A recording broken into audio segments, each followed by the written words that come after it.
What's up guys, it's Will back again, and today's review is The Big Sick. The Big Sick is a romantic comedy film that was directed by Michael Showalter and is based on the true story of Kumail Nanjani and Emily V. Gordon, the writers of the film. The Big Sick accounts the true story of an unexpected romance between Kumail and Emily. The two meet at one of Kumail's comedy shows in Chicago and eventually begin dating, but due to some familial pressures, Kumail is hesitant to completely commit to he and Emily's relationship. Well, as soon as the relationship begins to deteriorate, Emily unexpectedly is admitted to the hospital where she goes into a coma. Kumail, played by himself, Kumail Nanjani, sticks around despite Emily's parents being less than welcoming to his presence. Regardless, Kumail feels a responsibility to stick around and support Emily in her greatest time of need despite their relationship struggles. And the rest of the film is spent watching Kumail attempt to show his support for Emily and her family, while we also watch him struggle with his identity and purpose as he attempts to be what everyone wants him to be all at the same time. Okay, so I knew absolutely nothing about The Big Sick before I saw it on the sidebar of Rotten Tomatoes. I hadn't heard of it at all, and I honestly don't think that's outside the norm because it didn't seem to receive significant marketing, not that I ever saw anyway. But although The Big Sick flew under almost everyone's radar, I decided to watch a trailer for it after I saw its stellar score of 97%, and I thought, wow, that does look kinda good. I'm gonna go and check that out. I don't think it's quite 97% good, but I still think The Big Sick is a really good romantic comedy that you need to go see if you enjoy the genre in any way.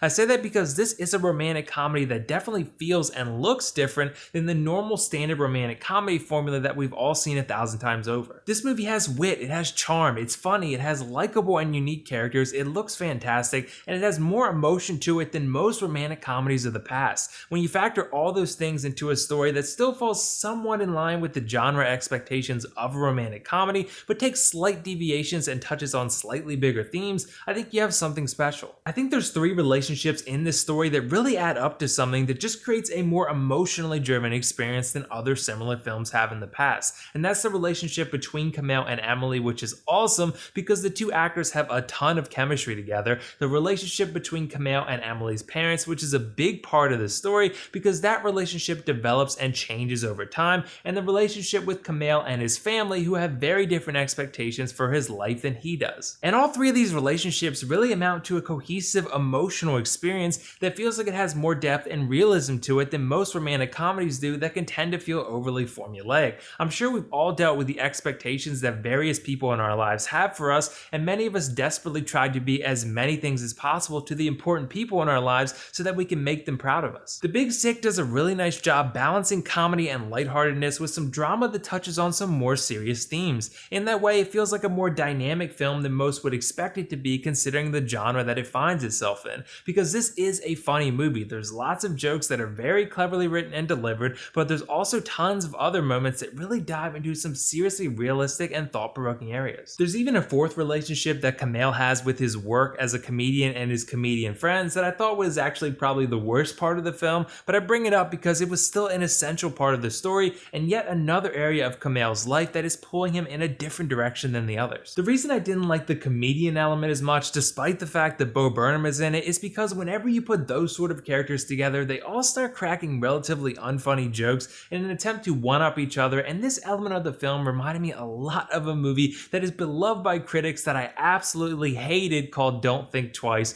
that I probably need to review at some point. That's for another time, but yeah, please don't watch that movie. In terms of The Big Sick though, as I mentioned earlier, there's lots to like. I mentioned Kumail a bunch already, but he's not the only likable and well-acted character in this film. Emily, played by Zoe Kazan, is really fantastic, and she and Kumail have great chemistry together. Emily's parents, played by Holly Hunter and Ray Romano, are fantastically eccentric. I really love them, and Kumail's family, especially his brother, were great as well. These characters have a lot of life to them and feel really genuine. I guess that's because they pretty much are. I also gotta say that this is easily one of the best looking romantic comedy films that I've ever seen. The cinematography in this movie is really pretty damn special, and I was actually kind of worried when I saw the Amazon Studios logo because they were responsible for The Lost City of Z, which I thought was the ugliest movie I'd seen in a long time. Luckily, that's not the case here. The Big Sick is far from ugly in any respect, but there is one other thing that diminished my experience just a tad. There's some really emotional scenes in this movie, and there's an occasional tendency to sort of end them abruptly or not transition them properly into the next scene, which was often a big change in tone. It feels a little unbalanced. It only happens a few times, but it's just a slight detractor overall. I think ultimately The Big Sick is a movie movie that covers a lot of ground. It can provide you a feeling of warmth, it can make you laugh, it can make you feel sad, and it makes you think about the lessons from this story and how they apply to your own life. And among other things, that's exactly what helps separate The Big Sick from other films in the genre. But regardless, let's recap. In terms of pros, The Big Sick offers a great balance of romance, comedy, and drama, some stellar characters and acting,